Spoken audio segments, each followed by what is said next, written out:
Mr. G, and I'm going to show you the B note across the fretboard. Now, on my particular guitar, I got 20 frets, but yours might have more than that. So I'm going to play within those 20 frets across the fretboard on all 6 strings. And man, if you're learning the guitar, it's so important to learn your notes on the guitar. And let's break down the B note, okay? If you go to the first string, 7th fret, that's a B note there. And if you go to the first string, 19th fret, that is also a B note.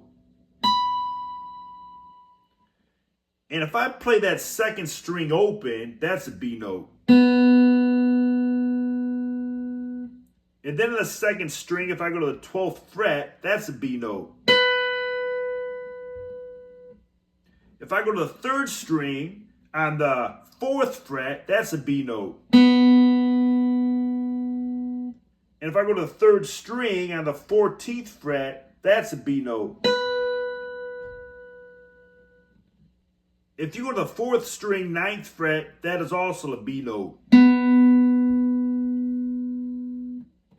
And if I go to the 5th string on the 2nd fret, that's a B note. If I go to the 5th string on the 14th fret, that's a B note. If I go to the 6th string on the 7th fret, that's a B note. And if I go to the 6th string on the 19th fret, that's a B note. And hey man, that's the B note across the guitar. Learn your notes across the fretboard. You know, we broke down the B note today, but I check out my other videos on the other notes. But it's very important as you're learning the guitar, if you want to advance in your playing, to become familiar with the notes on the guitar. Hey, Mr. G again, keep on jamming.